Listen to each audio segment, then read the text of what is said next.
6 and 9 August 1945 human history के वो दिन है जिसे कभी कोई भुला नहीं सकता। इन्हीं दिन अमेरिका ने हिरोशिमा और नागासाकी पे एटॉमिक बॉम्ब ड्रॉप किया था, जिसमें 2 लाख से ज़्यादा लोगों ने अपनी जान गंवाई थी और जिसके बाद जापान ने सरेंडर भी किया था। ये बातें तो आप सभी जानते होंगे, लेकिन आप शायद ये नहीं जानते होंगे कि इस हिस्टोरिक इवेंट की एक कड़ी यूएफओ और एक्स्ट्रा टेरेस्ट्रियल से भी जुड़ी हुई है। Hello friends, welcome back to facts with channel. और आज हम लाए हैं ऐसी एक और वीडियो जो आप तक पहुंचाएंगे कुछ अमेजिंग और अनसुने सीरीज ऑफ इवेंट्स जो आपको हैरान कर देंगे। हिरोशिमा और नागासाकी में ड्रॉप किए गए एटॉमिक बॉम्ब को कुछ दिन पहले 16 जुलाई 1945 को मैक्सिको के एलामागोर्डो में टेस्ट किया गया था। इस टॉप सीक्रेट टेस्ट को कोड नेम दिया गया था ट्रिनिटी।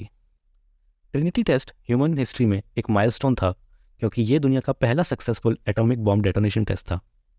लेकिन इस टेस्ट के तुरंत बाद ट्रिनिटी साइट पे और उसके आसपास यूएफओ साइटिंग्स रिपोर्ट होने लगी। वैसे तो यूएफओ साइटिंग्स सदियों से रिपोर्ट होती आ रही थी, लेकिन ट्रिनिटी टेस्ट के बाद ये साइटिंग्स अचानक से कई गुना बढ़ गईं और बहुत फ्रीक्वेंट भी थीं। यूएफओ साइटिंग्स के विटनेस ग्रीन फायरबॉल्स को रिपोर्ट कर रहे थे, जो एक असामान्य तरीके से और बहुत तेज़ गति से उड़ते थे। यूएस एयरफोर्स या वर्ल्ड के रिनाउंड फिजिसिस्ट इन ग्रीन फायरबॉल्स का कोई सेटिस्फैक्टरी एक्सप्लेनेशन कभी नहीं दे पाए, और यूएस गवर्नमेंट हमेशा की तरह इस बार भी ऐसे किसी भी आइडिया को नकार देती थी जिससे इन साइटिंग्स को यूएफओ या एक्स्ट्रा टेरेस्ट्रियल से लिंक किया जाए। लेकिन इंटरनली गवर्नमेंट कुछ तो ऐसा जानती थी जिसकी वजह से गवर्नमेंट इन साइटिंग्स को सीरियसली ले रही थी। मैक्सिको, 4 जुलाई 1947। मैक ब्रजल नाम के एक व्यक्ति को अपने फार्म में हर जगह सिल्वर कलर का मलबा पड़ा हुआ मिला। ये मलबा किस चीज़ का था इसका उसे कोई आइडिया नहीं लग रहा था, और इसलिए वो रोजवेल गया और वहाँ पुलिस को बताया कि उसके फार्म पे कोई अनजान चीज़ क्रैश हुई है। तभी रोजवेल आर्मी एयरफील्ड को ये ऑर्डर दिए जाते हैं कि उन्हें क्रैश साइट पर जाना है, और साथ ही ये इंस्ट्रक्शन भी दिए गए कि उन्हें क्रैश साइट से मलबे के एक छोटे से छोटा टुकड़ा भी कलेक्ट करना है। 8 जुलाई 1947 की न्यूज़ की ये हेडलाइंस थी कि मिलिट्री को फ्लाइंग सॉसर मिली है, लेकिन अगले दिन कहानी अचानक बदल जाती है और न्यूज़ में ये रिलीज़ किया जाता है कि वो कोई फ्लाइंग सॉसर नहीं बल्कि एक क्रैश्ड वेदर बैलून था।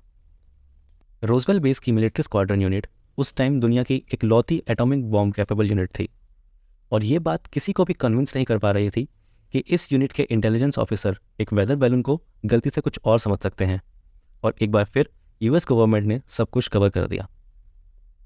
सन 1948 यूएस गवर्नमेंट ने डॉक्टर जे एलन हाइनेक को यूएफओ साइटिंग्स इन्वेस्टिगेशन की एक अनएक्सपेक्टेड जॉब ऑफर करी।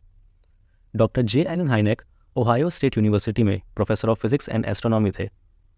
डॉक्टर हाइनेक ने इस जॉब ऑफर को एक्सेप्ट किया और रिपोर्टेड एरियल फिनोमेना को इन्वेस्टिगेट करने के नए तरीके निकाले। उन्होंने यूएफओ साइटिंग्स विटनेस के पर्सनल इंटरव्यूज़ लिए और खुद जाकर हर पहलू की बारीकी से जांच करी। अपने ऑब्जर्वेशन के बेसिस पर डॉक्टर हाइनेक ने इन साइटिंग्स को 3 कैटेगरीज में डिवाइड किया। कैटेगरी 1, जिसमें 500 फीट की दूरी तक से यूएफओ को देखा गया हो। कैटेगरी 2, जिसमें किसी तरह के फिजिकल ट्रेड्स जैसे कि रेडिएटेड डर्ट देखी गई हो। और कैटेगरी 3, जिसमें एक्चुअली किसी एक्स्ट्रा टेरेस्ट्रियल से कॉन्टैक्ट हुआ हो। डॉक्टर हाइनेक ने कई साइटिंग्स को एयरक्राफ्ट, मीटियोर और स्टार्स बताते हुए डिसमिस किया, लेकिन सरप्राइजिंगली 12,618 इन्वेस्टिगेटेड साइटिंग्स में से 701 साइटिंग्स अनआइडेंटिफाइड और अनएक्सप्लेन्ड रहीं। कुछ सालों बाद जुलाई 1952 में एक और इंसिडेंट सामने आया। वॉशिंगटन इंटरनेशनल एयरपोर्ट के एयर ट्रैफिक कंट्रोल और एंड्रयूज एयरफोर्स बेस के रडार पे मल्टीपल यूएफओ का एक अलर्ट आया। इन यूएफओ का सिग्नल जहां से आ रहा था वहां किसी फ्लाइट के होने का रिकॉर्ड नहीं था, और साथ ही यूएफओ के उड़ने का पैटर्न और स्पीड नॉर्मल फ्लाइट से बिल्कुल अलग थी। जल्दी ही एयरफोर्स ने अपने जेट्स को यूएफओ की लोकेशन पर भेजा, लेकिन जेट्स के वहां पहुंचते ही ये सिग्नल्स गायब हो गए और जेट्स को वापस बेस पर बुला लिया गया। जेट्स के बेस पर लौटते ही यूएफओ के सिग्नल रडार पर फिर से दिखने लगे और जेट्स को एक बार फिर से भेजा गया, लेकिन इस बार भी कुछ नहीं मिला। यही चीज़ 2 हफ्तों में 2 बार देखी गई, और क्योंकि वॉशिंगटन में कई लोग इसके विटनेस थे, ये न्यूज़ हर जगह थी। एंशिएंट एस्ट्रोनॉट थ्योरिस्ट का मानना है कि यूएफओ किसी तरह का कॉन्टैक्ट करना चाह रहे थे, लेकिन शायद हम ही ये बात समझ नहीं पाए। यूएस गवर्नमेंट ने जहाँ एक तरफ इस घटना का एक्स्ट्रा टेरेस्ट्रियल कनेक्शन होने से मना कर दिया, वहीं दूसरी तरफ एक प्रोजेक्ट शुरू किया जिसका नाम था प्रोजेक्ट ब्लू बुक। इस प्रोजेक्ट का एम था यूएफओ और एक्स्ट्रा टेरेस्ट्रियल्स के बढ़ते मामलों को इन्वेस्टिगेट करना। प्रोजेक्ट ब्लू बुक के प्रोटोकॉल्स डॉक्टर हाइनेक के ऑब्जर्वेशंस और फाइंडिंग्स को ध्यान में रखते हुए बनाए गए थे। 1966 और 1967 तक आते आते डॉक्टर हाइनेक भी इस बात से कन्विंस हो चुके थे कि ये एक सीरियस फिनोमेना है, और साथ ही ये भी मानने लगे थे कि ये बातें ऑफिशियली अनाउंस होनी चाहिए। लेकिन 1969 में जब इस प्रोजेक्ट को और भी ज़्यादा बढ़ाने की ज़रूरत थी, यूएस गवर्नमेंट ने प्रोजेक्ट ब्लू बुक अचानक ही टर्मिनेट कर दिया। यहाँ सबसे बड़ा सवाल ये उठ रहा था कि अगर यूएस गवर्नमेंट ये मानती थी कि एक्स्ट्रा टेरेस्ट्रियल कॉन्टैक्ट हुआ था, तो वो इसे हमेशा कवर क्यों कर रही थी?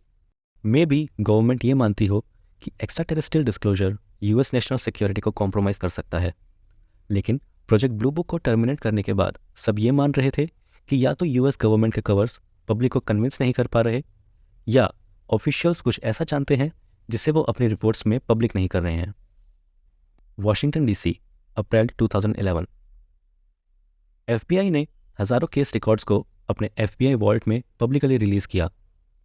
इन फाइल्स में से एक फाइल ने जल्दी ही मीडिया का और इंडिपेंडेंट रिसर्चर्स का ध्यान अपनी ओर खींच लिया। ये 22 मार्च 1950 का एक रिकॉर्ड था जिसमें ये मेंशन किया गया था कि 3 फ्लाइंग सॉसर्स को न्यू मैक्सिको से रिकवर किया गया था। और ये पढ़ते ही मीडिया और रिसर्चर्स ये मानने लगे कि इस रिपोर्ट का कनेक्शन 1947 के रोजवेल इंसिडेंट से है। और इस फाइल के रिलीज़ होते ही ये साफ भी हो गया था कि रोजवेल इंसिडेंट पब्लिक को जितना बताया गया था उससे कहीं ज़्यादा था। ये बातें भी सामने आई कि रोजवेल इंसिडेंट के आई विटनेस से government bond of secrecy sign कराया गया था, जिसकी वजह से ये बातें एक लंबे समय तक सबसे छुपी रहीं। लेकिन इतने सालों बाद अब ये विटनेसेस सामने आने लगे थे, जिनमें से कुछ ने ये क्लेम किया कि रोजवेल इंसिडेंट में एलियन क्राफ्ट क्रैश हुआ था और क्रैश साइट से एलियन बॉडीज भी रिकवर हुई थी। इन्हीं लोगों में एक शख्स मेजर जेसी मार्शल के ग्रैंडसन थे। मेजर जेसी मार्शल रोजवेल इंसिडेंट के लीड इन्वेस्टिगेटर थे और क्रैश साइट पर पहुंचने वाले पहले ऑफिशियल्स में से एक थे।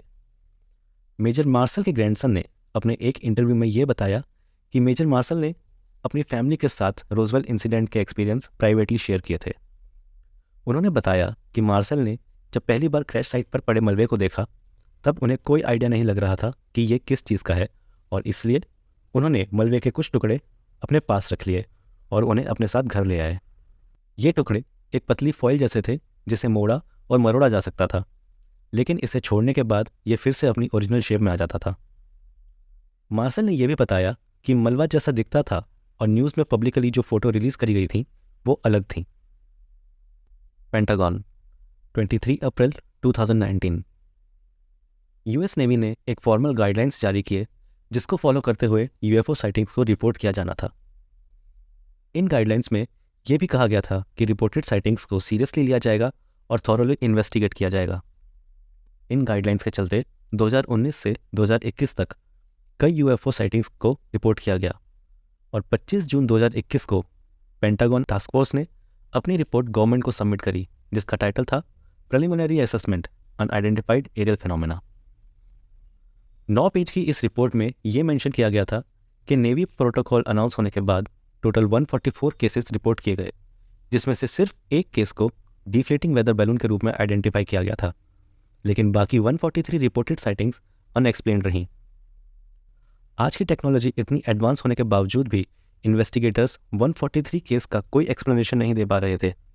क्या इसका मतलब ये है कि यूएफओ टेक्नोलॉजी प्रेजेंट टेक्नोलॉजी से कहीं ज़्यादा एडवांस्ड है और फिजिक्स के ऐसे कई फिनोमेना हैं जिसके बारे में फिजिसिस्ट अभी तक नहीं जानते? इस प्रिलिमिनरी असेसमेंट रिपोर्ट में यूएफओ साइटिंग्स को एक्सप्लेन करने की 5 कैटेगरीज मेंशन थीं।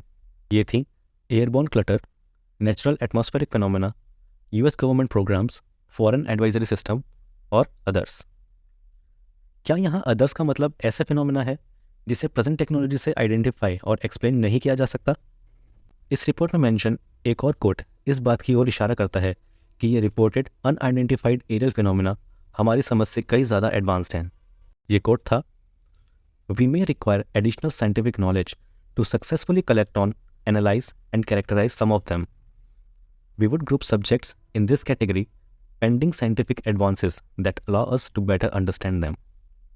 यानी अब गवर्नमेंट भी ये बात एडमिट कर रही थी कि यूएफओ साइटिंग्स को एक्सप्लेन करने के लिए आज तक के नॉन फिजिक्स लॉज, टेक्नोलॉजी और साइंटिफिक नॉलेज सफिशिएंट नहीं है, और मे बी हम ऐसी टेक्नोलॉजी की बात कर रहे हैं जो आज से हज़ारों साल बाद की हो।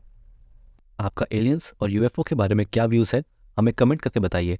और अगर आपको ये वीडियो पसंद आई हो तो इसे लाइक और चैनल को सब्सक्राइब ज़रूर करिए ताकि ऐसी और भी इंटरेस्टिंग वीडियोस आप तक पहुंचती रहें।